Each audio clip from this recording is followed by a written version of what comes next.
Muy buenas tardes a todos. Espero que ustedes y sus familias estén y permanezcan saludables. Soy Diana Marcela Puerta López y dirijo los programas de Maestría en Gerencia Ambiental y Maestría en Gerencia y Práctica del Desarrollo de la Facultad de Administración de la Universidad de los Andes. Bienvenidos a este otro nuevo encuentro por la sostenibilidad. Los realizamos todos los jueves, como ustedes bien saben, al mediodía. Los encuentros buscan generar conversaciones sobre temas fundamentales, coyunturales y críticos del desarrollo sostenible y son una iniciativa de la Facultad de Administración a través de las maestrías que dirijo con el Centro de los Objetivos para el Desarrollo Sostenible de Latinoamérica, el COST. En el encuentro por la sostenibilidad de hoy abordaremos la gestión del agua a partir de la recuperación de la crisis. Antes de dar la bienvenida a nuestros invitados, les recuerdo la dinámica del encuentro. Primero, cada uno de los invitados nos presentará su visión sobre la temática y posteriormente haremos las preguntas cruzadas, la acostumbrada sección de las preguntas cruzadas. Y luego les transmitiré a ellos las preguntas que ustedes formulen a través del chat. Les invito a participar activamente porque pues, de eso se trata un encuentro, que puedan haber conversaciones múltiples. El tema del agua, pues el agua es un recurso fundamental para la productividad de los sectores productivos, especialmente para las cadenas agroalimenticias. Su manejo eficiente es una variable que incide en la productividad y competitividad. La gestión integral del agua propone un modelo para asegurar la disponibilidad y calidad del recurso, entendido como seguridad hídrica. La disponibilidad del agua depende de la conservación de las fuentes hídricas, como las cuencas, los morichales, los humedales y los páramos, y la calidad del agua depende de la capacidad biológica de los ecosistemas protectores del agua y de las tecnologías de tratamiento de los vertimientos. La crisis del COVID, sin duda alguna, nos ha mostrado a empresas, a instituciones, la importancia de la colaboración y la solidaridad. Esto para la gestión integral del agua y de eso es lo que hablaremos el día de hoy. Para discutir entonces las oportunidades que hay de la gestión integral del agua, que contribuye a la recuperación de la crisis, nos acompañan hoy y doy la bienvenida especial a Carolina Kitchen, consultora en finanzas ambientales, en finanzas sostenibles, en South Pole y egresada de la maestría en gerencia ambiental. A Javier Sabogal, gerente corporativo ambiental de la empresa de acueducto y alcantarillado de Bogotá, y a Nelson Anillo, líder de la gerencia de agua del Ministerio de Ambiente y Desarrollo Sostenible. A ellos bienvenidos. Para empezar entonces invito a Nelson Anillo a que por favor nos ayude a resolver el interrogante acerca de cómo entender la gestión integral del agua en relación con la productividad y la competitividad de regiones y de cadenas de valor. ¿Y dónde están las regiones y cadenas de valor de mayor vulnerabilidad? Bienvenido, Nelson. Está desactivado tu micrófono, Nelson. No te escuchamos aún. Ya, Diana, muchísimas gracias por la introducción. Creo que con lo que dijiste ya me puedo ir. Dijiste todo lo que iba a decir. Sí, muy oportuno. Tengo una presentación para ustedes, un par de diapositivas en las cuales pretendo responder desde mi óptica esa pregunta. Entonces, como bien lo decía a tu intervención, partimos de un concepto que es la gestión integral del recurso hídrico. No sé si están viendo ya todos la presentación. Sí, listo. Entonces, mi visión parte de un hecho que actualmente está sucediendo, todos lo sabemos, el COVID, pero no me voy a detener o a puntualizar sobre el COVID, sino sobre los otros situaciones a nivel mundial, a nivel regional y a nivel local que pueden estar sucediendo en el mundo en este momento. Y si ustedes ven en el slide, hay alrededor de 780.000 personas que mueren por diarrea y cólera asociadas a temas pues, de falta de acceso a agua potable y saneamiento adecuados. Igualmente, eventos climáticos como sequías o inundaciones también están causando la muerte de muchísimas personas y evidentemente los costos económicos o el daño económico se puede contemplar en esta diapositiva y por ello, de una vez atendiendo a tu pregunta, Diana, pues atiende a impactos en la competitividad y productividad de los diferentes sectores productivos. Entonces, con esta entrada, y sin embargo, vemos en la diapositiva que también se habla de sismos y epidemias, que nos están conllevando también a una gran cantidad de daño económico en las diferentes regiones del mundo, y ese es el caso también, obviamente, de nuestro país. Todo el mundo habla de gestión integral del recurso hídrico, ¿sí? Pero ¿qué es esa gestión? Tú lo sintetizaste muy bien en tu introducción. Es un proceso que promueve la gestión y el aprovechamiento coordinado de los recursos hídricos. Pero además también se nos olvida a veces que esa gestión integral tiene inmersos otros recursos como la tierra y todos los recursos o componentes ambientales relacionados con ella. Prácticamente pues es todo. ¿Y esto con el fin de qué? De maximizar el bienestar social y económico de manera equitativa sin comprometer la sostenibilidad de los ecosistemas vitales. Esta definición es muy linda, en la práctica es muy difícil de llevar a cabo. De hecho, alrededor del 43% de los países que optan por este concepto de gestión integral de recurso hídrico, los países que optan por esto, el 43% lleva esa gestión en gestión integral de recurso hídrico, viendo que es un proceso complejo, que es muy completo, que hay que integrar a diferentes visiones tanto económicas, ambientales y sociales para llegar a alcanzar esa gestión integral del recurso hídrico que se puede ver traducida como resultado en una seguridad alimentaria, en una seguridad hídrica, como lo mencionabas ahora, o, ¿por qué no, en una seguridad energética? Entonces, partiendo de este concepto, de esta gestión integral, ¿cómo se entiende esa interacción con la productividad de las cadenas y de las regiones? Pues la primera respuesta está totalmente integrada. De ahí que a nivel mundial y a nivel Colombia se parten de unos postulados que creo que todos o la mayoría de los que estamos en este espacio han escuchado y manejan de sobremanera. Uno es los Objetivos de Desarrollo Sostenible, de los cuales pues el principal enfocado al agua es el 6, pero podría decir que muchos más, alrededor de 7, y por qué no decir todos, están relacionados al recurso hídrico. Lo segundo es cómo miramos el agua como un factor de desarrollo económico y social traducido en una productividad del mismo recurso, o del agua. En 2017-2018 el gobierno nacional realizó un estudio donde se generó pues esa senda de crecimiento verde, ese COMPES de crecimiento verde que nos da una visión de todos los componentes ambientales hacia dónde deben ir, e incluido el agua. Y uno de los puntos, y van a ver en las 4 diapositivas que tengo acá para la charla, que uno de los puntos está enfocado al tema de eficiencia en todo sentido, tanto de los sectores productivos como del sector institucional, el sector público. Si nosotros entendemos el agua como un factor de desarrollo económico y social, vamos a alcanzar a llegar más rápido a esos objetivos que les decía que han sido arduos, hablando en términos de gestión integral de recurso hídrico. Hay un tema que es indudable para la productividad y la competitividad de los sectores, y es la disponibilidad del agua. Yo no puedo ubicar una industria en zonas que tienen un índice alto de vulnerabilidad al desabastecimiento, por ejemplo. Entonces, o de pronto estoy en una zona donde hay una gran oferta hídrica, pero la calidad para mi proceso no me sirve.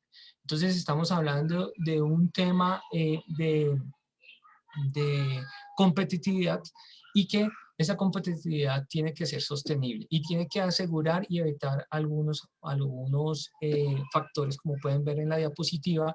Hay necesariamente que asegurar, tanto desde el punto de vista constitucional, principios de la gestión integral del recurso hídrico y de derechos del agua, las necesidades básicas y el acceso a la población.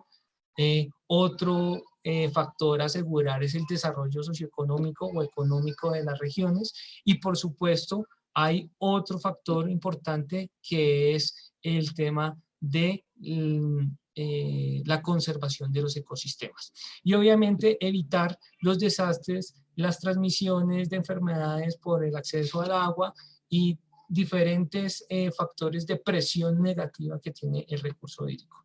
Con eso pues tenemos lo que les decía hace un rato sobre el tema de seguridad hídrico, propendemos por un bienestar humano y pues en la diapositiva puse paz y estabilidad política, pero en nuestro espacio pues estamos hablando también de que da una sostenibilidad a esa productividad y a esas cadenas de valor de las diferentes unidades productivas. Solo me centro aquí en las 2 diapositivas, 3 que me quedan, en 3 objetivos que tiene la gestión integral del recurso hídrico y que atienden directamente a esa pregunta que me hacías al inicio de la intervención. Oferta, demanda y calidad. ¿Dónde está el agua? ¿Cuál es mi oferta? ¿Qué necesito? ¿Sí? ¿Y cómo la voy a entregar al medio? Entonces, lo primero que hay que pensar para todos los que estamos acá y todos los que estamos tratando de responder estas preguntas es tener el conocimiento del medio. No saber solo el conocimiento hidrológico, que es muy importante y se debe conocer, pero también se debe conocer el comportamiento ecológico, económico y social de una región o de una actividad productiva. Es más, se debe conocer la idiosincrasia donde se está trabajando. Entonces, eso de ahí parte también el éxito de esa productividad y esa competitividad que deben de tener los diferentes procesos productivos. El siguiente es la planificación para orientar el uso sostenible del agua. Esa planificación está más asociada a temas institucionales, ¿sí? No se refiere tanto al sector productivo porque la planificación es hecha desde el orden institucional, nacional, público, ¿sí? Pero obviamente el trasegar, el generar desarrollo, competitividad en las regiones, tiene que estar enmarcado en esa planificación. Entonces creería que muchos han escuchado los famosos planes de ordenación y manejo de cuencas hidrográficas, la relación que tienen con los planes de ordenamiento territorial. Entonces esos son factores muy importantes que se deben de tener en cuenta para la productividad y competitividad.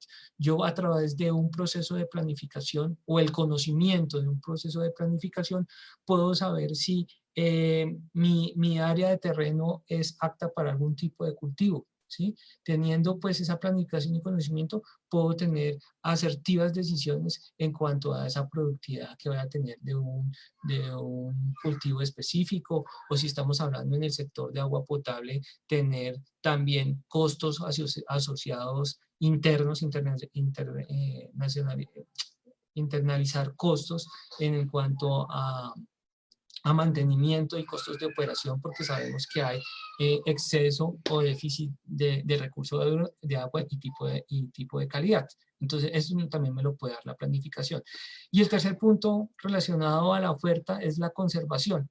¿Cómo hacemos para garantizar que esa materia prima que necesitamos para las diferentes actividades productivas esté constante en el tiempo y en la calidad que necesitamos? Entonces, hay diferentes acciones en este momento que se tornan desde el gobierno nacional y desde los diferentes actores privados en la conservación de ecosistemas estratégicos que regulan el recurso hídrico. Siguiendo pues ya en temas de demanda, tenemos la caracterización. Es básico tener una caracterización de oferta y demanda. Si yo soy un sector que demando agua, requiero tener ese balance hídrico para saber cuál va a ser mi productividad, ¿sí? Cuantificar la disponibilidad hídrica de los sectores usuarios del agua, en el mismo sentido, saber cuánta agua hay en las áreas en las cuales me voy a establecer y cuál es el agua propia que requiere mi actividad productiva. La implementación de tecnologías de ahorro y uso eficiente de agua, ¿sí? Y el cambio de hábitos de consumo. Innovación y eficiencia. Estos dos últimos ítems que pongo aquí a colación es donde nos lleva ese tema de productividad y competitividad. Cómo yo, a través de buenas prácticas de producción más limpia, de producción y consumo sostenible, de inversión en tecnología, puedo ser más óptimo en el consumo de los insumos y materias primas y generar mayor valor agregado a mi producto con menos recursos ambientales. Entonces eso exige pues dinero, exige inversiones y exige también algo muy importante que es esos cambios de hábitos de consumo que están basados en esa innovación, en esa eficiencia y a temas muy importantes que no voy a ahondar en este momento, pero a temas de educación e información de la gestión del recurso hídrico. Posteriormente traigo aquí a colación una imagen que está inmersa en el Plan Nacional de Desarrollo, en las bases del Plan Nacional de Desarrollo, a través de información que pues, viene del Instituto de Estudios Ambientales, de Hidrología, Meteorología y Estudios Ambientales, en los cuales pues hace un paralelo con países, Colombia versus países OCDE y de renta media alta, la cual es pues obviamente la productividad del agua en Colombia según esta información es muy baja, ¿sí? Y en donde el sector privado y de hecho el sector público se debe trabajar pues en aumentar esa productividad hídrica que se traduce en eficiencia. Muchos sabemos ya el tema de la demanda del recurso hídrico a nivel nacional, el que más demanda es el sector de agricultura, pero también hay que tener en cuenta las características propias de los sectores. O sea, no per se uno puede decir y poner de manifiesto de una manera muy negativa al sector agrícola porque es el que más demanda. Lo que pasa es que la demanda de ellos las connotaciones son muy grandes hablándolos en temas de territorios y de actividades productivas, no son tan puntuales. Entonces, pero en conclusión para esta diapositiva es que sí hay que mejorar esa productividad hídrica y vuelvo y repito, se traduce en eficiencia de las unidades de operación internas de cada sector. Por último, creería que por el espacio apalancado por la Universidad de los Andes, esto es un resultado de ustedes y de hecho lo tomo aquí porque está dentro de la estrategia de economía circular, ¿sí? Donde hay diferentes conceptos que podría llamarle el futuro en nuestro país, pues son conceptos que vienen desarrollándose de alrededor de hace 20 años hacia acá en otros países, pero que nosotros estamos desde el gobierno nacional y obviamente desde la academia y desde los privados ya entrando en estas sendas de cómo hacer eficientes nuestros procesos y ser más armónicos y sostenibles con el medio ambiente. Entonces, no me voy a tener mucho acá, solo que quiero que tengan en cuenta a la pregunta que me hacían de cómo la gestión integral del recurso hídrico se puede entender con esa productividad. Este cuadro la puede resumir muy bien, donde tiene que haber unos patrones de consumo diferentes, un consumo sostenible como ven ahí, infraestructuras sostenibles, una combinación de infraestructuras grises con infraestructuras verdes, modelos de negocios sostenibles, todo lo que tiene que ver con productos basados en la naturaleza, pagos por servicios ambientales que sé que muchos han escuchado aquí. Innovación en la normatividad, lo mismo. Y acá es un punto muy importante porque la gestión integral del recurso hídrico, y como lo decía Diana al inicio, es un vehículo para llegar a una seguridad hídrica o a un objetivo ambiental muy claro. Es un vehículo. Entonces, esa innovación normativa que está acá está inmersa dentro de esa gestión y obviamente durante los últimos 4 o 5 años en temas de gestión de recurso hídrico hemos tenido una evolución y se entendería que conforme a las situaciones económicas, sociales y ambientales del país, pues las normativas tienen que estar armonizadas con ese dinamismo. Y por último, a la otra pregunta, que ¿dónde están esos sectores vulnerables, esas cadenas vulnerables y regiones? Pues es un tema de largo aliento de explicarlo con más detalle, pero hay un documento referente oficial que es el Estudio Nacional del Agua, 2018 en la última publicación, en la cual pues se recogen una serie de indicadores y factores donde se describe el comportamiento del recurso hídrico. Y ese comportamiento está dirigido también a indicadores de productividad y de competitividad mismos. Entonces, como hablaba al principio de la presentación, indicadores de vulnerabilidad hídrica, indicadores de aridez, nos dan una muestra de cómo desde el punto de vista conocimiento ecológico, social y ambiental, podemos nosotros incidir en esa productividad. No voy a poner una industria que depende su materia prima, 100% es el agua, la voy a poner en un área como La Guajira, porque obviamente condiciones lógicas, que lo diríamos ahora, lógicas, pues no daría, ¿sí? Pero como la lógica no es tan lógica cuando hablamos de temas ambientales y connotaciones sociales, como pasan en Colombia con diferentes dinamismos, pues necesitamos analizar y tenemos una evaluación integrada de agua a nivel nacional que el mismo estudio que les estoy comentando nos las da y donde, como pueden ver en la presentación, hay 4 factores importantes que nos dan esas connotaciones para nosotros saber dónde podemos o qué áreas, subzonas hidrográficas pueden ser más vulnerables respecto a esos factores que ustedes están viendo en la presentación a relacionar esa productividad y esa competitividad. Creo que eso es lo que les tenía para comentar, Diana. Muchísimas gracias. Muchísimas gracias, Nelson, y muy interesante, digamos, tu llamado. Si quieres, puedes dejar de compartir para conversar un poco acerca del tema. Nos hablas de conocimiento, planificación y conservación para la eficiencia, lo cual es clave, y tu visión de eficiencia plantea sin duda alguna el tema de bienestar humano, y es una visión muy importante. Resalto también, digamos, tu mención al tema de la Estrategia Nacional de Economía Circular y cómo dentro de ella también hay herramientas para poder hablar de esta productividad hídrica. Muchísimas gracias, Nelson, por tu visión.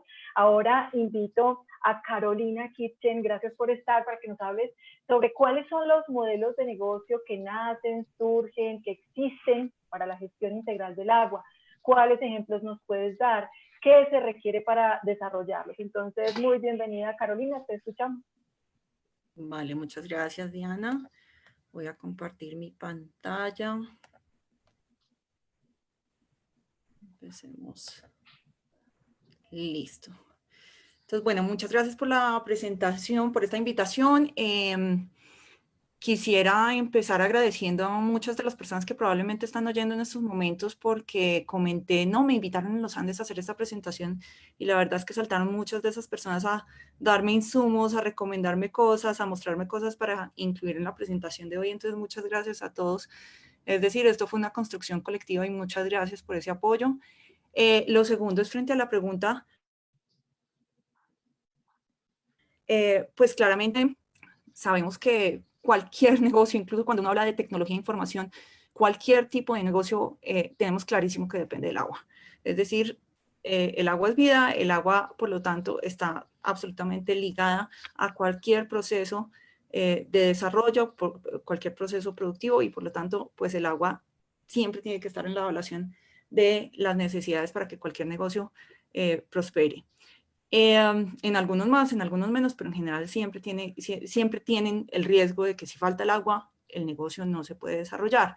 En ese sentido, pues modelos de negocio, todos los que quieran, voy a concentrarme en esta presentación un poco en el enfoque financiero. Mis últimos años han sido dedicados a finanzas sostenibles y en ese sentido quiero mirar algunos modelos de negocio que están asociados a la gestión integral del recurso hídrico y cómo esos modelos de negocio están tratando de romper algunas barreras que tenemos para financiar todo este tema de la gestión integral del recurso hídrico. Entonces, para empezar, pues esto lo conocemos todos, pero el hecho es que desde el 2015, cuando nacen estos objetivos de desarrollo sostenible, cuando se establece el Acuerdo de París y cuando se da la agenda Addis Ababa para todo el compromiso de financiamiento privado dentro del desarrollo de los objetivos de desarrollo sostenible, se da un nuevo marco de desarrollo, es decir, a partir de aquí se abre una puerta absolutamente distinta a la que veníamos manejando, en donde vimos la economía y el desarrollo sostenible tienen que ir de la mano. El sector económico depende de ese desarrollo sostenible. Pero para ese desarrollo sostenible necesitamos obligatoriamente cerrar una brecha de financiamiento. Las inversiones requeridas en economías emergentes y economías en desarrollo se estiman en el rango de 4.5 a 7 billones anuales para dar cumplimiento a los objetivos de desarrollo sostenible. Y cuando miramos esa brecha, aún en el lado conservador de 4.5 billones anuales, vemos que por parte del sector público tenemos 1.2, por parte del sector privado 1 billón, y por lo tanto tenemos una brecha de financiamiento gigantesca. Lo que estamos viendo es que los recursos públicos son limitados. Hay muchas actividades en las que uno depende en gran medida del sector público, pero lo que estamos diagnosticando es que realmente necesitamos una mayor participación y mayor compromiso por parte del sector privado. ¿Y cómo hacemos para lograr eso? Entonces, ¿por qué no se ha dado? No, porque es que somos avaros o lo que sea. No, el sector privado también ha tenido unas brechas con las cuales ha tenido unas barreras con las cuales ha tenido que luchar para poder invertir en estos objetivos de desarrollo sostenible, incluyendo la gestión integral del agua. Obviamente eso se ha transformado. Antes los modelos de negocio no consideraban para nada sus impactos. Después se empezaron a considerar si tenemos un impacto negativo, ¿cómo hacemos para mitigar ese impacto negativo? Y surgen todas esas tecnologías de final de tubo. Después empieza a abrirse una oportunidad y es ver, oigan, pero aparte de los impactos negativos que tenemos que manejar nosotros como empresa y como nuestro modelo de negocio, tiene unos impactos positivos que deberíamos considerar, escalar, replicar, etc. Y más allá de eso, la evolución llega al punto en el que el impacto no es una cosa externa, no es ni una oportunidad ni un riesgo, sino que es parte de la estrategia de negocio. Si el modelo de negocio no considera estos impactos, entonces no está completa. Entonces ya hoy en día llegamos al punto en que todos estos temas de impacto hacen parte de la estrategia de negocio. Y en términos específicos del reto que tenemos para el financiamiento, ¿por qué el sector privado no se ha involucrado aún más en todos estos retos? Y es por varias razones. Esto es un documento de la Comunidad Europea en donde dan a conocer cuáles han sido los retos principales que han identificado, cómo se pueden trabajar esos retos y en últimas, qué buscan al trabajar con esos retos. Lo primero es que no hay una definición común para inversión sostenible. Entonces todo el mundo dice, pero ¿cómo no va a haber una definición común de inversión sostenible? Si yo doy una plata para plantar árboles, ¿eso cómo no va a ser inversión sostenible? Entonces, y hay un caso que me gusta resaltar y es, por ejemplo, en China. En China los vehículos eléctricos privados no son considerados una inversión sostenible. Pero ¿cómo no va a ser? Si es vehículo eléctrico, tiene menores emisiones, etc.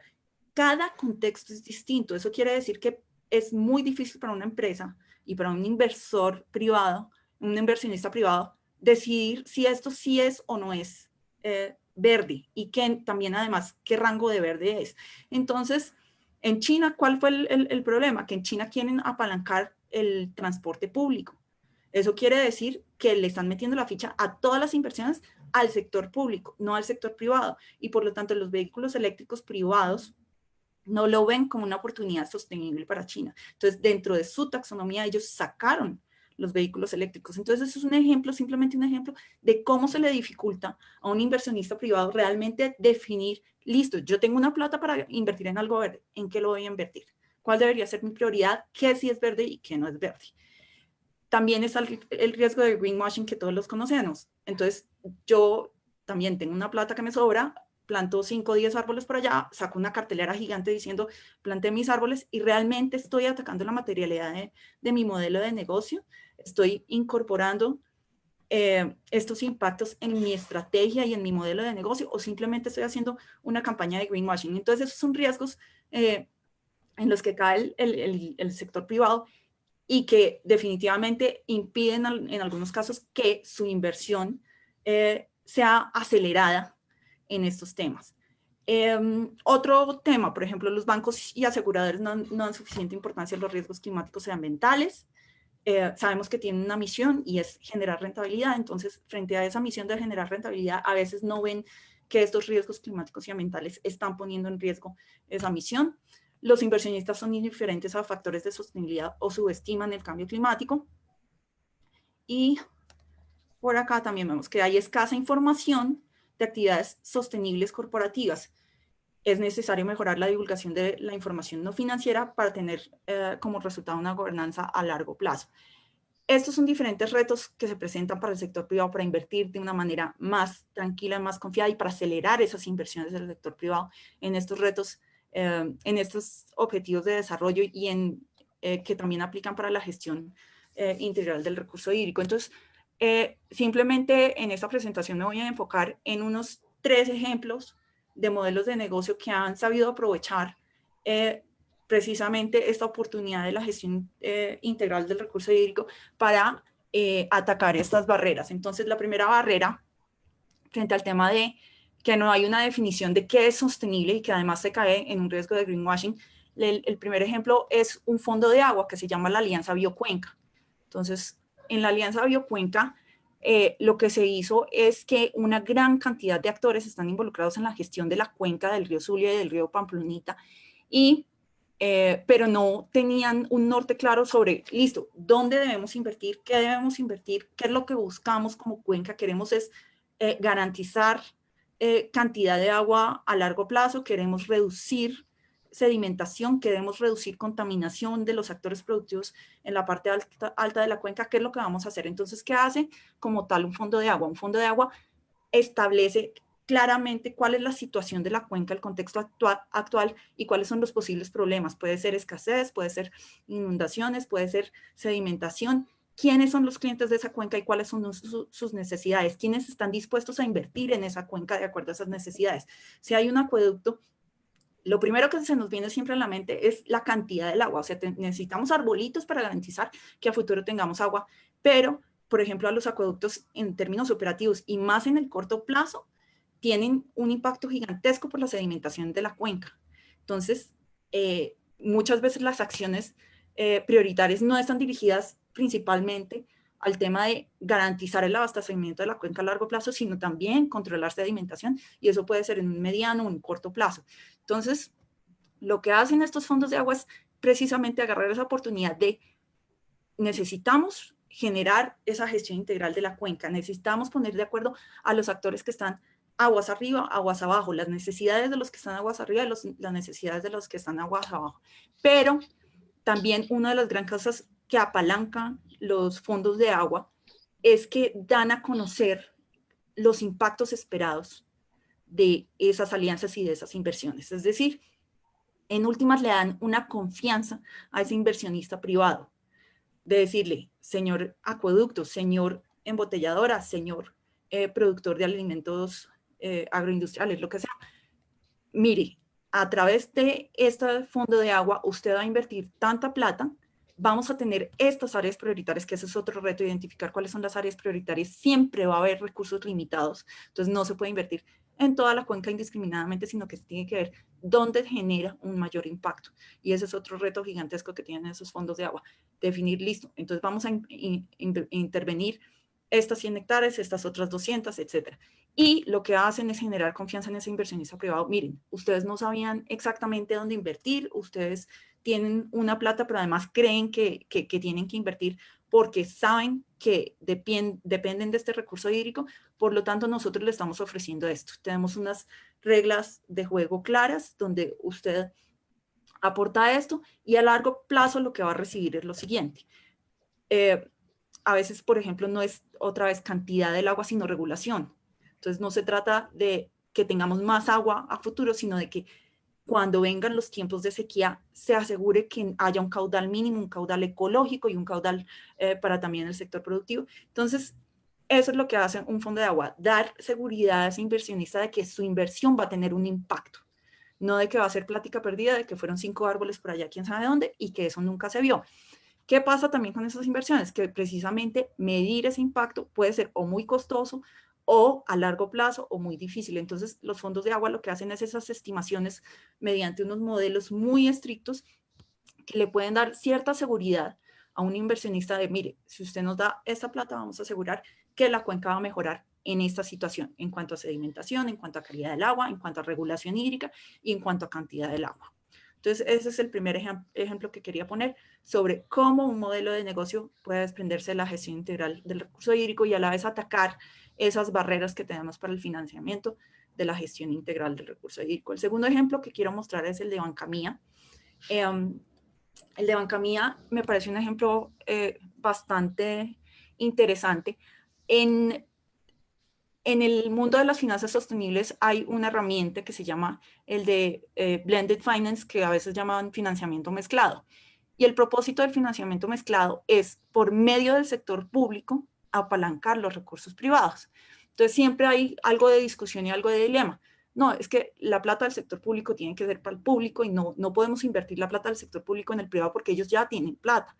Pero a veces el sector privado tiene algunas barreras que le impiden invertir. Entonces, por ejemplo, este caso, resulta que hay sectores en donde los agricultores no tienen conocimiento sobre unas mejores prácticas para generar adaptación basada en ecosistemas. ¿Qué pasa? Que el sector privado no tiene interés en invertir, en capacitarlos a ellos sobre esos temas. Entonces, ahí entra el sector público a generar unos recursos, a dar esa viabilidad para que ellos se capaciten, tengan conocimiento, que esa brecha sea superada por medio de los recursos del sector público y entra el sector privado ya a invertir, y el sector privado tiene una capacidad de inversión mucho más grande. Entonces, digamos, la idea es que se apalanque una tasa gigantesca de que por cada peso que invertamos del sector público tengamos al menos 10 pesos de retorno por parte del sector privado, por decir algo. Hay negocios en donde claramente ese 10 no se da, puede ser mucho más bajo, pero con que por cada peso del sector público se den 2 pesos del sector privado, ya en sí es ganancia. Entonces, este es un ejemplo que tenemos aquí de Colombia. Este proyecto es un proyecto que se está presentando ante el Fondo Verde del Clima y es un proyecto de adaptación basada en ecosistemas en donde el sector financiero, a través de microfinanzas, quiere llegar a los pequeños productores con medidas de adaptación basada en ecosistemas. Y digamos que esto está atacando muchísimas barreras. Una de las barreras es el tema de la inclusión financiera. Gran parte de los usuarios de nuestras cuencas son estos pequeños productores agropecuarios que no tienen acceso a las finanzas. Cuando no tienen acceso a las finanzas, no tienen acceso tampoco a tecnologías y a mejorar sus prácticas. Entonces, lo que está haciendo Banca Mía es atando de alguna forma unas líneas de crédito a unas acciones de adaptación basadas en ecosistemas. Entonces, cuando va un pequeño productor a pedir una línea de crédito, le dicen, claro, me parece muy interesante, venga y visite nuestra finca. Tiene una finca demostrativa, que esa es la parte de la capacitación y asistencia técnica para estos productores. Tienen una finca demostrativa en donde les muestran riego por goteo, recopilación, almacenamiento de aguas lluvias, diferentes tipos de medidas que pueden mejorar su productividad, pero que a la vez van a aportar en términos de adaptación para la cuenca.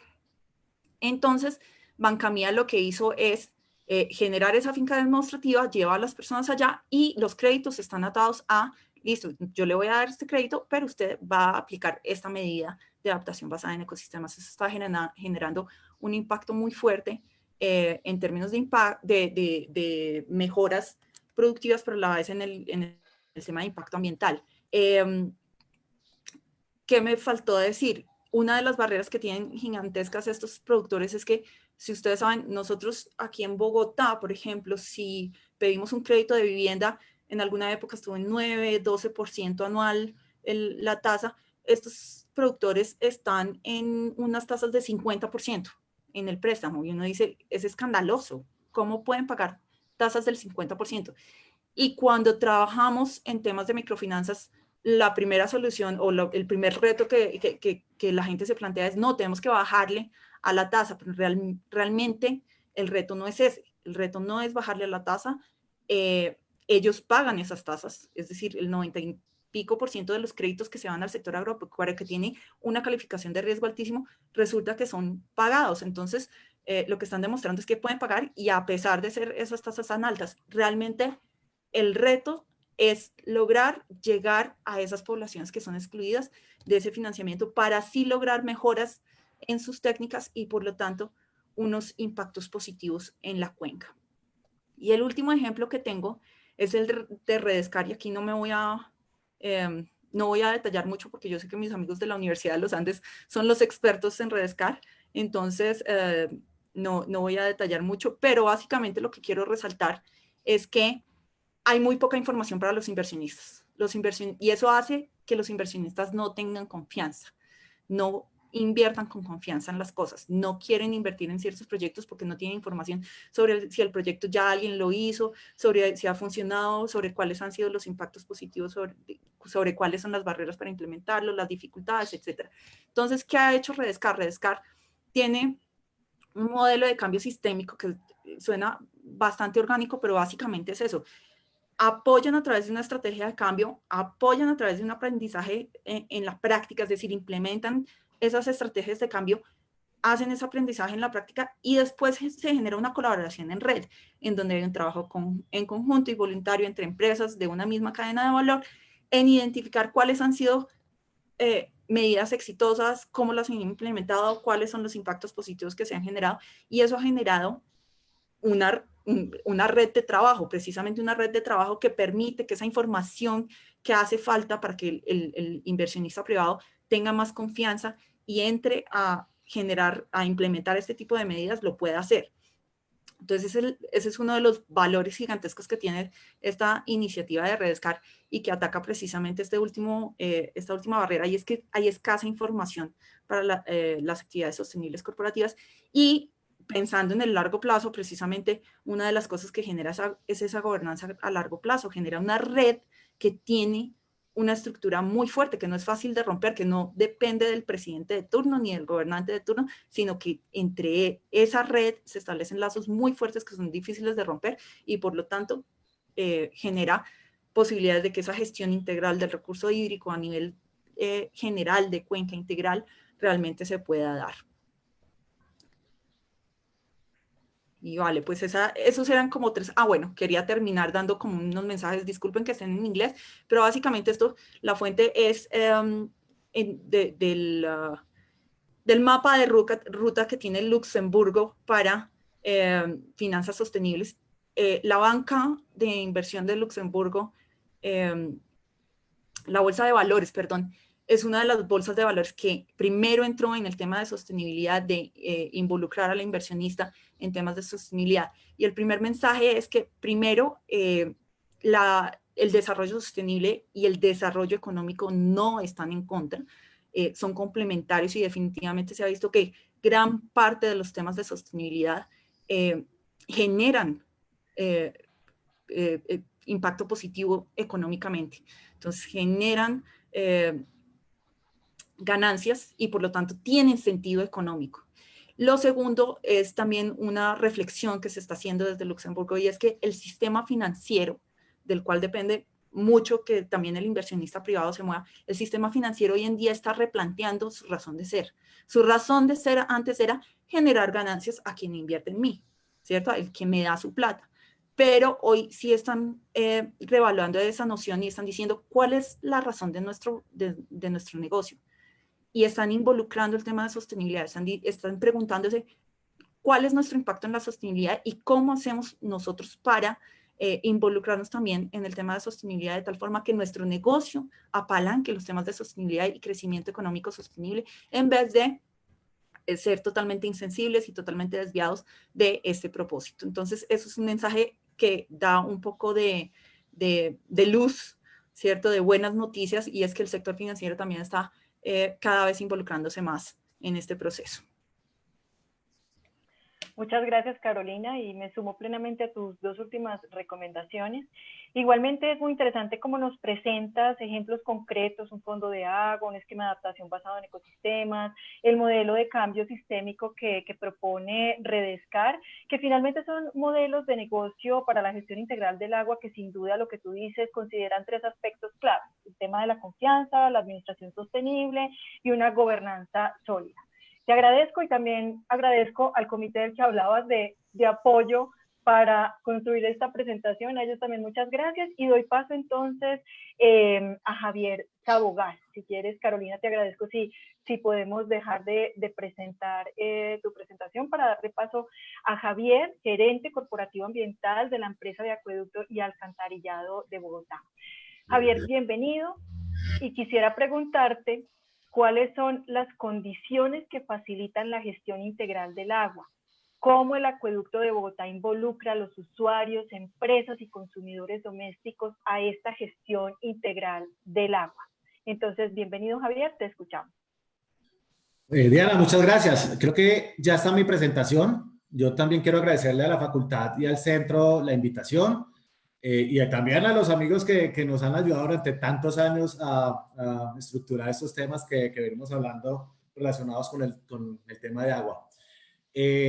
Vos ya mencionaste las preguntas, Diana, ahí están. Yo soy una persona muy obediente, así me han enseñado en la casa, entonces voy a tratar de resolver o dar algunos puntos sobre estas dos preguntas. Sobre el tema de cuáles son las condiciones que facilitan la gestión integral del agua, yo creo que lo primero que hay que decir es que hay que entender qué es la gestión integral del agua. Eso es como la primera parte. Y, por ejemplo, en el punto de vista empresarial, yo siento que todavía hay nociones dentro del sector empresarial de que la gestión del agua es una gestión enfocada en la eficiencia, en ser ecoeficientes, en utilizar poquita agua y eso es lo que se muestra. Y ahí siento que hay un error muy grande. Como lo mencionaba Nelson, uno puede tener, ser muy, la operación más costo eficiente del mundo, uno puede ser una empresa de tecnología, de información que no utiliza mucha agua, pero si no piensa el agua desde el punto de vista integral de verdad más amplio, pues estás fallando. Entonces ahí también tenemos que pensar el punto de vista de conservación. Y eso nos lleva a pensar en la cuenca. Una empresa que haga una gestión integral del agua tiene que pensar en cómo hace gestión en la cuenca. Así no se sienta tan afectada, así sienta que es algo que está por allá arriba. Tiene que tener claro que si no incide o mira cómo trabaja desde la cuenca, pues ahí va a tener problemas. Y ahí hay un concepto que también Nelson planteó por ahí y que yo quisiera profundizar un poquito más, y es el de huella hídrica. Y creo que este concepto de huella hídrica nos ayuda a entender un poquito el tema de gestión integral del agua, porque nos plantea problemas que a veces no pensamos. Cuando yo trabajaba en WWF, trabajábamos el tema de huella hídrica y, por ejemplo, hicimos la huella hídrica o trabajamos la huella hídrica con Bavaria. Y uno de los hallazgos que tuvimos es que gran parte de su huella hídrica estaba en Canadá por el tema de la cebada o en Argentina. Entonces, ahí ya le implican nuevos retos a la empresa que van más allá de la gestión tanto de la operación como tal, más allá de la cuenca de donde está viniendo el agua para la planta, sino que va más allá de qué gestión hace en términos de esa huella hídrica que está generando. Pero el tema de huella hídrica también tiene un componente que me parece interesante, pero que también puede ser equivocado. Y es que siento que algunas empresas también se meten al tema de huella hídrica por tener el número. Entonces, no, ¿cuál es mi huella hídrica? 10, listo, uy, no. Comparado con el sector, súper bien. Y acá hay un punto súper importante a tener en cuenta, por ejemplo, comparado con la huella de carbono. Si uno mira dos productos, digamos, igualitos, dos camisas, por ejemplo, y uno ve la huella de carbono de una camisa es 100 y la de la otra camisa es 10, uno dice, ah, no, la de 100 que tiene una huella de carbono más grande, pues genera más emisiones y es más problemática en materia ambiental. Con el tema de huella hídrica es distinto. No sabemos. Puede que la huella hídrica de una camisa sea 10 y la de otra 100 y que la de 100 esté mejor. Porque puede que el agua venga de una zona que está bien manejada, que tiene buenas condiciones, que hay buena relación con la comunidad. Y puede que la que usa poquita o que tiene huella hídrica baja venga de una zona donde haya más conflictos, que sea más difícil, haya escasez y ahí puede haber más problemas. En ese sentido, entender los riesgos es fundamental. Y los riesgos, lo que les digo, no solo los físicos, a veces nos enfocamos en los físicos, en el tema de escasez, baja calidad, los costos de tratamiento y demás. Hay que entender también los regulatorios que mencionó Nelson. ¿Será que la tasa por uso va a cambiar? ¿La van a subir? ¿No la van a subir? Ese estilo de cosas. El tema de reputación, fundamental. No es lo mismo si yo soy una empresa minera, si soy una empresa de acueducto, si soy otro tipo de empresa que está asentada en una cuenca. Y pues por supuesto los financieros sobre los cuales Carolina pues dio toda una explicación sobre la cual no voy a entrar. Entonces tenemos que entender el contexto y ahorita con más veras. En tiempos de cambio climático el contexto en ese sentido para una empresa es fundamental. Por ejemplo, para una empresa como el acueducto, tanto el tema de cambio climático nos puede traer problemas tanto en materia de escasez, con temas de cambios de precipitación en la ciudad, por ejemplo, esperados de más del 10%, pero también de exceso, con fenómenos como la Niña. Entonces, la gestión del recurso hídrico de una empresa como el acueducto tiene que tener en cuenta estas variabilidades. ¿Cómo afrontamos los problemas tanto desde el punto de vista de escasez como desde el punto de vista de exceso?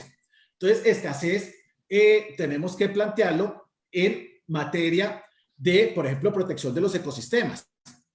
Y aquí entro a la segunda idea. La gestión integral del agua no es solo sobre el agua. Y eso también hay que tenerlo muy presente. Como les decía, si vamos a pensar en temas de cambio climático, ¿cómo pensamos en la conservación de los ecosistemas cuenca alta para que esa provisión de agua pues sea sostenible y que nos siga llegando? ¿Cómo también dentro de Bogotá pensamos los ecosistemas, por ejemplo, humedales, como reguladores del agua, que nos permite también en temporadas de exceso hídrico que se vuelvan amortiguadores para la gestión que tenemos como empresa y como ciudad? Otros temas, lo que les digo, la gestión integral del agua no es solo sobre el agua. Y acá les voy a dar un ejemplo que viene al lugar sobre todo por el tema de COVID, que es uno de los temas que ahorita es bien difícil no hablar cuando uno está en estos webinars. Cuando empezó el tema del COVID, una de las operaciones con las que tenemos relación en términos de residuos, a donde llevamos residuos, nos dijo que iban a cerrar las operaciones y que le iban a dar vacaciones a todo el mundo. Y nosotros quedamos como, ¿what? No, espere. Y tuvimos que hablar con ellos para decirles, no, es que, miren, la operación de la empresa se ve afectada y es una operación pues que está dentro de las excepciones que tenemos, por supuesto, porque tenemos que llevarle agua a la gente. Y esta relación con el tema de residuos para nosotros es fundamental. Nosotros tenemos que tener una idea de la gestión del agua, más allá del agua, también de los residuos, por ejemplo, que se generan en plantas como Salitre, en plantas como El Dorado y otras. Y también, digamos, por ejemplo, en manejos de materia vegetal, en humedales, entre muchas otras cosas. Entonces, esa gestión, como les digo, la gestión del agua es más allá del agua, y eso creo que también hay que entenderlo. Y otra cosa es que requiere aproximaciones innovadoras. Retomando el ejemplo de los residuos, con el tema de circularidad que está tan en boga y que me parece que es fundamental que las empresas lo tengan en cuenta. Una cosa que me sorprendió cuando recibí el Precompes de economía circular para empresas de acueducto y alcantarillado es que está exclusivamente enfocado en el tema de agua, lo que les decía anteriormente. Si vamos a pensar en términos de circularidad, es importante entender las distintas operaciones de la empresa. Así seamos una empresa de acueducto. La circularidad no es únicamente enfocada en cómo hacemos uso y reuso del agua, por ejemplo, sino también cómo aprovechamos las oportunidades de todos los temas que tenemos en manejo de residuos para de verdad tener una circularidad dentro de las operaciones que tenemos. Y esto lo digo para la empresa de acueducto, pero pues para otras empresas incluso eso es mayor. Acá tenemos que tener temas innovadores en materia de cuenca, como el que mencionó Carolina de fondos de agua, el tema que mencionó Nelson, en tema de pago por servicios ambientales, cómo nos involucramos con la comunidad Aguas Arriba y cómo trabajamos esos temas. El tema de infraestructura verde. Para el acueducto yo creo que es una apuesta que tenemos que fortalecer y que como ciudad tenemos que fortalecer. Uno piensa en infraestructura gris, es sencillo, pero cada vez tenemos que empezar a mirar cómo metemos más infraestructura verde dentro de las operaciones. De hecho, ahorita tenemos un proyecto con WRI, el World Resource Institute, para hacer esa evaluación de cómo la infraestructura verde puede convivir con la gris para mirar cómo podemos asegurar el tema de provisión de agua. Ahora, frente a la siguiente pregunta, en términos de cómo el acueducto de Bogotá involucra a los distintos usuarios, empresas y consumidores, pues acá, digamos, quisiera darles un poquito de la historia del acueducto. Es una empresa de más de 130 años, con más de 2 millones de suscriptores, que presta servicios en una decena de municipios con coberturas mayores al 99% y de acueducto y de alcantarillado del 98.5%. Eso hace que tengamos una operación gigantesca. Y en términos de la cadena de valor, ahí lo que vemos es que tenemos una gran interacción con usuarios y clientes. Durante todas esas etapas, pues hay un mundo de personas, empresas y demás con los cuales tenemos que trabajar. Y en ese sentido, a lo que voy es que es fundamental entender el ciclo de vida de la actividad de la empresa en términos de tratamiento, en términos de la distribución, después de la llevada, por ejemplo, la PETAR. Y esa cadena de valor nos ayuda a entender también cuáles son los distintos usuarios, los distintos clientes y las distintas personas con las cuales nos relacionamos y con las cuales tenemos que tener claro cómo interactuamos en esta gestión del recurso hídrico. Pero esto no se circunscribe, como ya he dicho, y quiero reiterar, al tema de la operación de la empresa.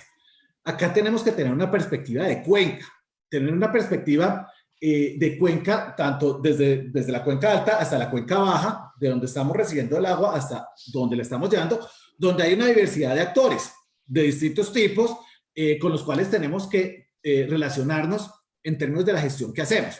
En Bogotá, arriba, abajo, como les digo, esa visión de cuenca desde una empresa de acueducto es fundamental. Y acá les traigo un ejemplo de un proyecto que hemos venido realizando, que estamos cerrando, que es el proyecto Páramos, Corredor Guerrero, Chingaza y Sumapaz, que queremos y estamos trabajando para poder hacer una segunda fase. Y, digamos, este proyecto me parece muy interesante porque es lo que les digo, nos lleva a ese reto como empresa de ver cómo trabajamos las cuencas altas, cómo tenemos interlocución con los alcaldes de esos municipios, cómo hacemos para aumentar las hectáreas en procesos de conservación, cómo trabajamos en proyectos de uso sostenible del suelo, de reconversión productiva que ayude a la preservación del recurso del cual nos valemos como empresa, pero pues es también la que le llevamos a la gente. Entonces acá hay distintas acciones. Por ejemplo, al lado derecho ven trabajo que hemos hecho en términos de la gestión socioambiental y fortalecimiento institucional, en términos de trabajo con los municipios, con los colectivos de actores en las cuencas, entre otras cosas. Entonces, digamos, este ejemplo quería traer es por eso, porque a veces es difícil para uno pensar cómo hago para trabajar cuenca arriba y pues así uno lo ve difícil. Es algo que siento que no solo empresas de acueducto, las empresas que hacen uso de agua, que son todas, tienen que empezar a pensar en esa visión de cuenca. Entonces, digamos, desde la empresa de acueducto también tenemos distintas acciones en términos de la gestión socioambiental, recorridos que hacemos, pero también en términos de cómo le hacemos ver a la gente que el agua, digamos, cuando uno hace uso de agua y cuando también la bota, pues es una actuación que todos tenemos que tener en cuenta. Yo tengo una persona que quiero mucho, que después de 20 años de estar trabajando estos temas, estábamos hablando y un día me dijo como, no, es que el río Cali está vuelto nada, qué cosa tan terrible. Y yo le dije, sí, pero es que son 2 millones de personas yendo al baño y botando todo al río Cali. Y me miró así con una cara de indignación como, ¿cómo así? O sea, nosotros cuando vamos al baño eso se va para el río. Y yo decía, ¿qué creías? ¿Que se evaporaba? O sea, no, acá creo que todos tenemos que tener esa conciencia que el agua y el río empieza aquí en la casa donde estamos y va hasta en Magdalena. Y esa visión tenemos que tenerla bien metida en el corazón. Tenemos que saber cómo hacemos para trabajar en conjunto entre todos con empresas y usuarios para tener una mejor gestión del recurso hídrico. Bueno, y para ir terminando, claramente la gestión integral del agua ofrece oportunidades de inversión. Y ahorita en términos de recuperación verde, creo que todavía más. Algunos los mencionaron ahorita. Yo creo que, por ejemplo, estos esquemas de pago por servicios ambientales, que es una apuesta de esta administración, hay que mirar cómo la fortalecemos. Ahí hay unos temas de recursos, pues, para los que han mirado este tema en términos del artículo 111 de la ley 99, que uno debe analizar con cuidado, que pueden ser interesantes, porque creo que esto también da oportunidades, por ejemplo, de empleo verde. De personas en la cuenca alta restaurando, reforestando, generando economías rurales que hay que mirar cómo fortalecemos. Acá, pues, digamos, esta perspectiva de ciclo vida también da oportunidades de negocio. Lo que les decía en términos de residuos. Tenemos que mirar cómo estos residuos no simplemente botan, sino generan oportunidades de negocio en el marco de la circularidad. Y esto también tiene reducciones de costos. Y el COVID nos ha dado un escenario para mirar eso. Nosotros, por ejemplo, nos hemos dado cuenta que la mejora de las condiciones del río han generado un menor uso de insumos en Tibitoc, en la planta de Tibitoc. Y eso nos ha ahorrado buena parte de la plata que utilizábamos antes allá. Entonces, aquí estamos empezando a ver escenarios. Este choque de COVID también nos puede dar oportunidades de entender cómo la gestión integral del recurso hídrico también implica ahorros de costos para las empresas. Y ahí hay una oportunidad interesante que tenemos que indagar y profundizar, que es algo que de hecho hemos venido hablando con la Universidad de los Andes, Juan Camilo Cárdenas, queremos profundizar este tipo de análisis. Entonces, bueno, ahí están mis datos, mi mail. Acá, pues, como yo trato de poner una foto de mi hijo del futuro, de lo que queremos hacer es para él en últimas, y acá, pues, a la orden, cualquier cosa, yo soy el de azul atrás, quedo a la orden. Muchas gracias.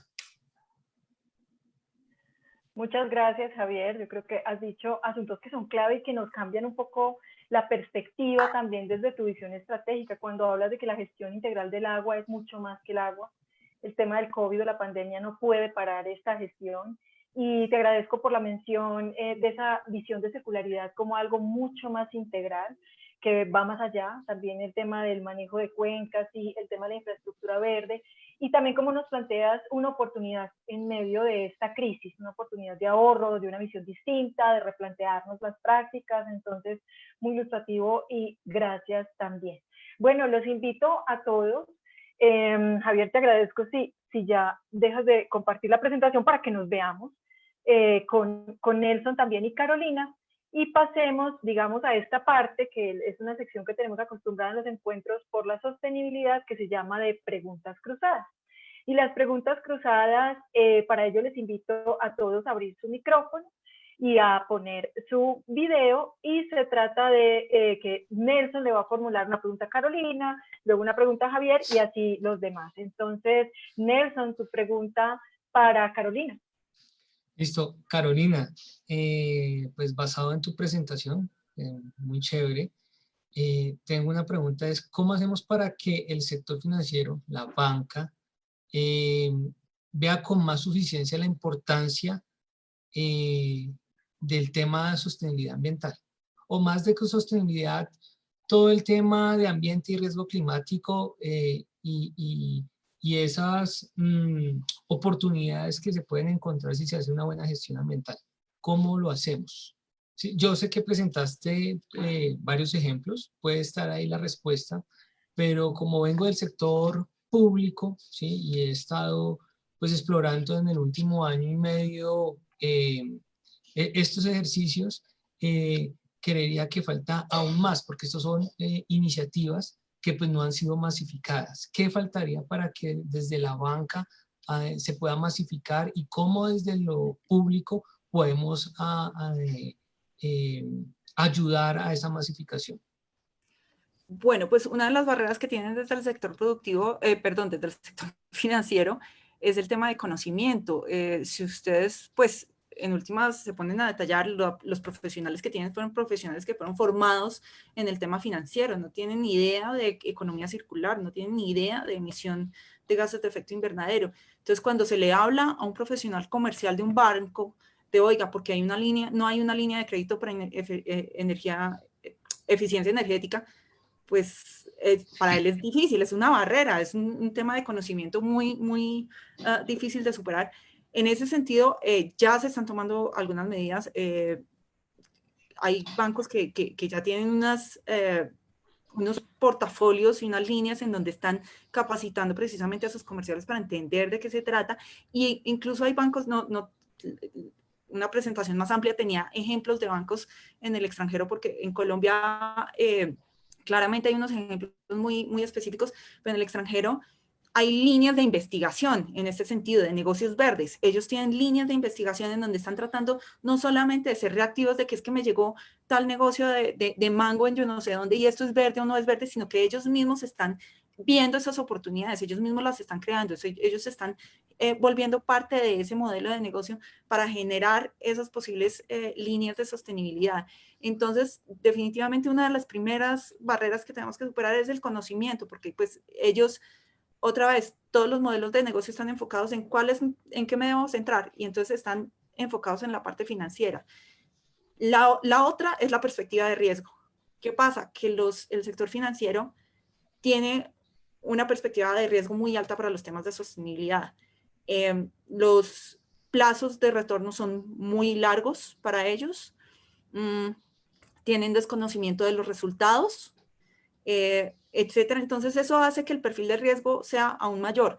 Lo que estamos viendo es que hay formas de generar mecanismos mecanismos financieros un poco más flexibles para casos específicos. Entonces, en el tema de sostenibilidad, es muy importante mirar el caso a caso. Es muy distinto una iniciativa de economía circular a una iniciativa de reducción de emisiones y, por lo tanto, tienen características especiales que, nuevamente, se trata de dar al sector financiero las herramientas para conocerlo, entenderlo y verlo como una oportunidad. Ese ejemplo de Bancamía podía ser visto como tal. Es una nueva oportunidad, una nueva ventana que tienen los bancos. Los bancos cada vez se les va cerrando esa ventana porque ya es una competencia entre los diferentes bancos para los mismos clientes. Cuando ven la sostenibilidad como una oportunidad, se les vuelve a abrir esa ventana. Entonces, digamos que ese es un mensaje que uno tiene que llevarles. Esto es una oportunidad para ellos, pero simplemente tienen que romper esas barreras de conocimiento y de percepción del riesgo. Gracias, Carolina. Javier, ¿quiere sumar? Sí, es que ahí yo también creo que es cómo lo vende uno, digamos. Y yo también trabajé en el tema de finanzas del clima antes de entrar al acueducto y lo trabajé desde el Ministerio de Hacienda. A mí me miraban raro como el man de la mochila en Hacienda cuando entré, como, o sea, ¿y este man que hace acá un ambientalista en Hacienda?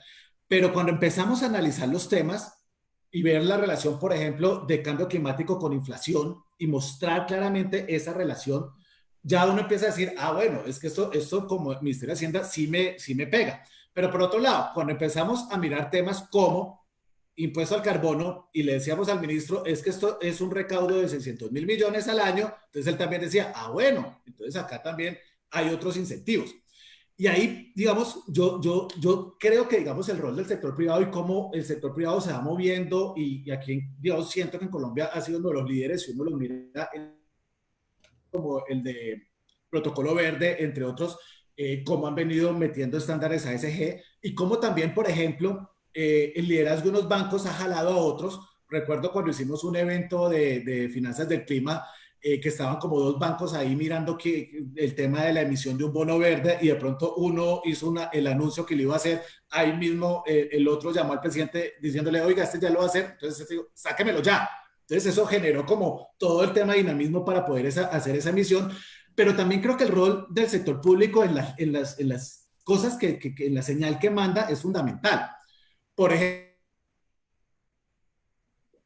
con la señal que se ha dado en términos de la compensación, el mecanismo de compensación del impuesto al carbono, pues ha dinamizado el mercado voluntario de carbono. Y ahí las empresas han encontrado incentivos para meterse a hacer inversiones relacionadas con estos temas.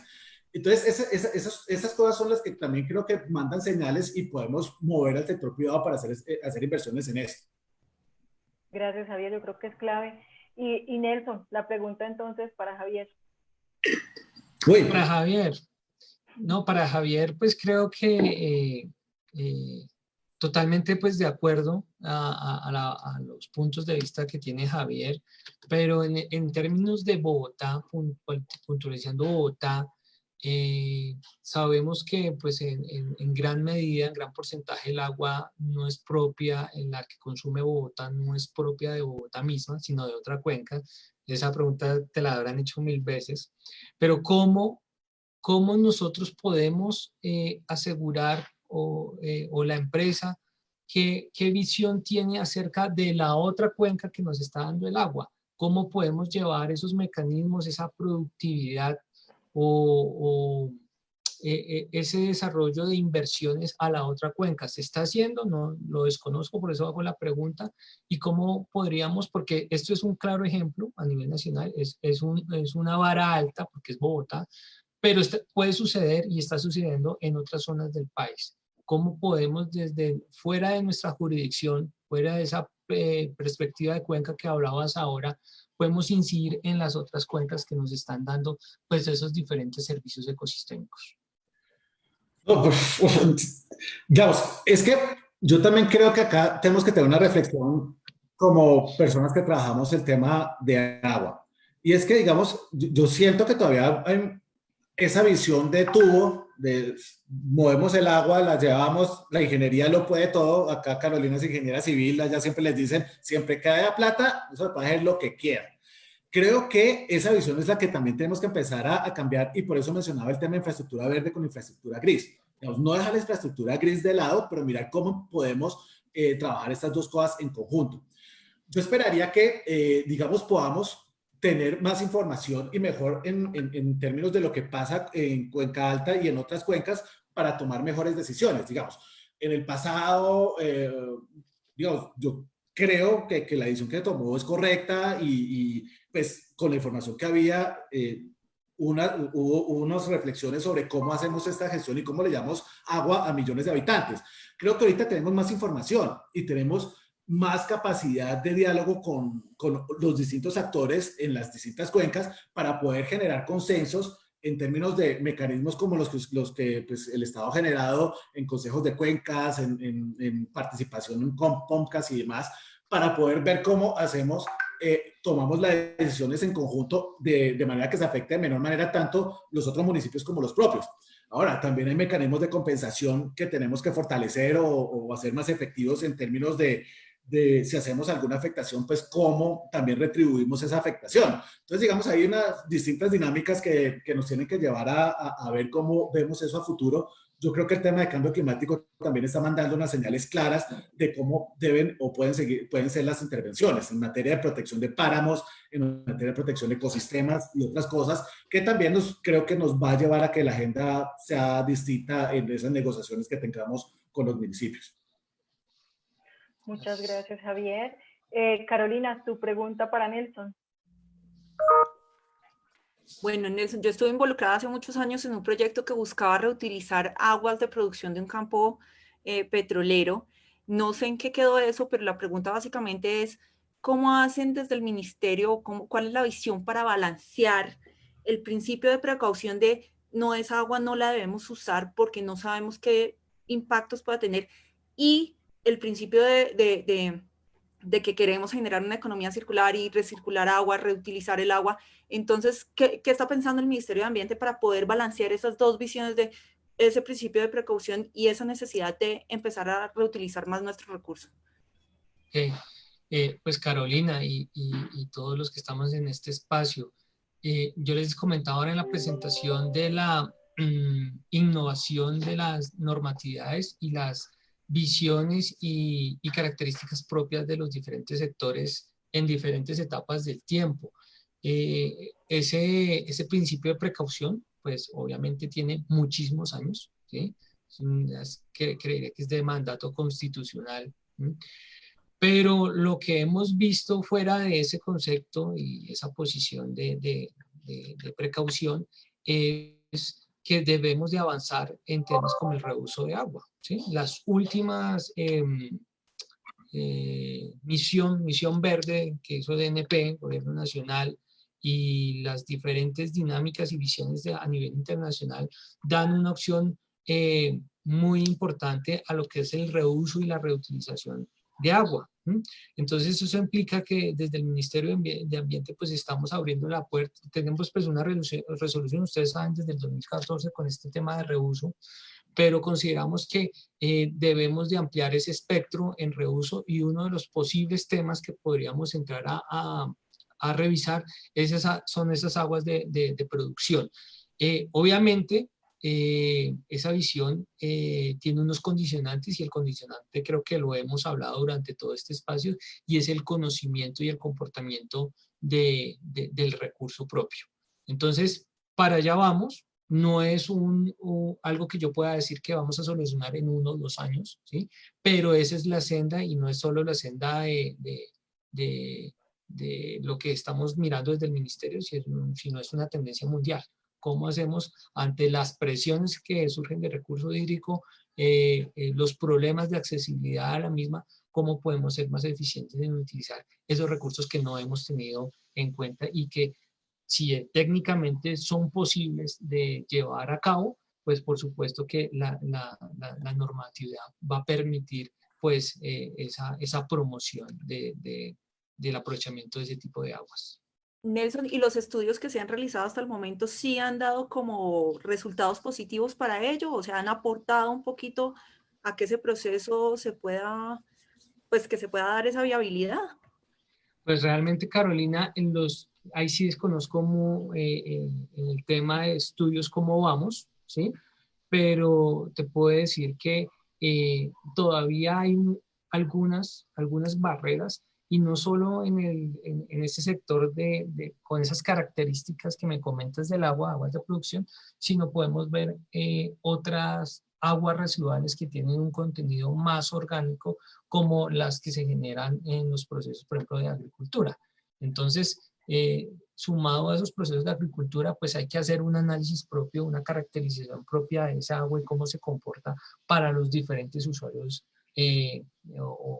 sí, usuarios que quieran reusar el agua. Si les sirve a su proceso productivo, está bien, pero hay unas implicaciones en el reuso que no van directamente a una unidad productiva, sino que ese reuso puede estar incidiendo positiva o negativamente en el medio ambiente. Entonces, por eso te digo y les comento que falta todavía un conocimiento aún mayor de ese tema de reuso y su aplicación. Uno puede ver casos, el otro día me comentaban, Israel, sí, claro, ellos son los reyes, maestros en el tema de reuso de agua y eficiencia y todo lo que estamos hablando acá, pero son unas condiciones totalmente diferentes, ¿sí? Entonces, toca ajustarnos a las condiciones de Colombia y mirar, pues, cómo vamos avanzando. Muchas gracias, Nelson. Carolina, ¿tu pregunta, Javier? Bueno, esta no es la pregunta, pero ¿cuántas personas se ven beneficiadas por los servicios de entrega de agua potable hoy por parte del acueducto? ¿Cuántas? Pues la población de Bogotá más Chocoacha y otras de los municipios aledaños. Ok, bueno, pero mi pregunta es básicamente, es que siento que cada vez estamos más desconectados realmente de cuál es nuestra fuente de agua. Tú todo lo que hablaste de la gestión integral, de que cómo participamos todos, pero siento que cada vez como ciudadanos, y esto lo facilita tal vez a veces la tecnología, es que nos desconectamos en realidad más de esto. A mí, por ejemplo, me llega la factura del acueducto y ni la miro, porque es que ya se paga automáticamente. Entonces, ni siquiera sé si en la factura del acueducto me dicen, de tanto que usted está pagando, esto se va a la conservación de las cuencas. ¿Cómo están haciendo ustedes desde el acueducto para conectarnos cada vez más a nosotros los ciudadanos y los usuarios con esa realidad de que nosotros también tenemos que conservar la cuenca? Pues digamos, desde hace tiempo el acueducto ha venido realizando campañas en ese sentido, en términos de cómo hacer para que la gente ahorre agua, explicándole a la gente, buscando explicarle a la gente que, por ejemplo, también no solo en términos de uso, sino en términos de disposición, que el río empieza aquí al lado tuyo, no necesariamente allá. Entonces, digamos, todas esas campañas las hemos venido realizando desde hace años. Sí creo que hay que fortalecer, digamos, yo creo que tenemos que también tener una mayor, buscar más cómo trabajamos en el territorio, digamos. Acá creo que también hay que ser honestos, digamos, últimamente el acueducto se lo ha visto también como una organización que ha priorizado temas grises de infraestructura y demás, y creo que también aquí tenemos que vincular a las personas, tenemos que vincular a los seres vivos que habitan los ecosistemas, a los ecosistemas y demás, y tener una interacción clara con las personas, o sea, vernos, mirar cómo trabajamos en conjunto. Es la última foto que mostré en la presentación, que lo hicimos con el Jardín Botánico, con la Secretaría de Ambiente. Este fue aquí, pues en un corredor de ronda que en el acueducto tiene acciones. Entonces, como también ir al terreno, mirar cómo estamos trabajando con la gente, digamos, ahí, más allá de las campañas y las acciones que podamos tomar en ese sentido, yo también creo que tenemos que ver cómo interactuamos con las personas, pues, a las que nos debemos. Muchas gracias, Javier. En estos 10 minutos que nos quedan, entonces, Javier, tu pregunta para Nelson y luego tu pregunta para Carolina. No, pues yo a Nelson quería preguntarle algo sobre la misión de crecimiento verde. Caro y yo formamos parte, entonces tenía esa inquietud, pero pues ya la mencionó. Entonces, quería preguntarle sobre la tasa por uso. ¿La van a subir? ¿Eso va, cómo va a ir con eso en términos de la gestión? ¿Qué han pensado con la tasa por uso? No, dentro del Plan Nacional de Desarrollo, sí, dentro del Plan Nacional de Desarrollo quedó esa tarea de revisar la tasa por uso y la tasa retributiva. Se hizo el estudio para mirar primero si se estaba mandando esa señal. No estoy en esa dependencia como tal que maneja las tasas, pero por ahora no hay a tu pregunta así puntual, no hay un aumento en la tasa porque es que no se pueden ver las cosas así someramente. Por ejemplo, estoy acompañando a la oficina que maneja en el ministerio pues todos los instrumentos económicos y financieros. Entonces nos fuimos para el Tolima. Allá están los señores arroceros. Pues claro, pues imagínense decirles que se va a subir la tasa, ¿cierto? Entonces, estos son los estudios y análisis que tiene que hacer pues, el gobierno nacional, pero obviamente esos estudios obviamente tienen que ir apalancados y basados en la realidad y siempre, todo el espacio desde que inicié esta presentación he hablado de conocer el medio, ¿sí? Saber cómo aplican esas normas no las podemos, como dicen siempre, que se hace en el escritorio, que no es así tampoco, pero sí conocer las realidades y los potenciales de cada una de las regiones. No, Javier, no, por el momento eso no se tiene contemplado de subirlas. No, y no sé, es que ya falta tan poco tiempo, yo de pronto prefiero utilizar mi derecho a guardar silencio frente a la pregunta Carolina y que alguien de la audiencia pregunte algo. Cobarde. Ya ven por qué esa es la sección favorita, ¿no? O sea, eso de estar cruzado es bien emocionante. Frente a los comentarios de la audiencia, yo creo que se han resuelto muchas inquietudes en la medida en que ellos han ido preguntando. Hay inquietudes frente al tema de la participación, la visión comunitaria de toda la gestión integral del agua. Hay, digamos, también una aclaración, Carolina, que sí, que en la factura, en la parte, o sea, como que en alguna parte sí hay alguna información en la factura que nos está llegando actualmente frente al tema del agua, y sobre todo conectados desde distintas partes. Me sorprenden los encuentros porque ha habido gente de Ecuador, pero también de varios lugares del país que están interesados frente a la temática. Nos piden también sus presentaciones. Les aclaro a todos que pueden ver esta conversación luego en el repositorio que hay en el canal de YouTube de la facultad, de este mismo Facebook también guarda esta conversación.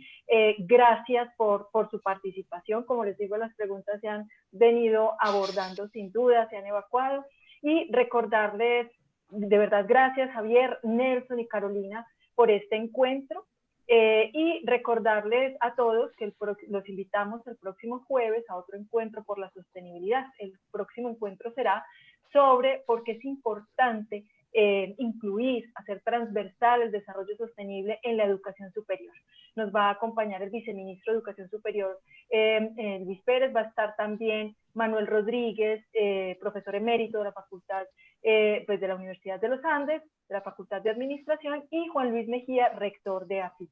A ustedes tres, muchísimas gracias. A quienes nos acompañaron, muchas gracias. Y de verdad ha sido un gusto esta conversación. Que tengan una feliz tarde. Sí, fue un gusto. Muchísimas gracias.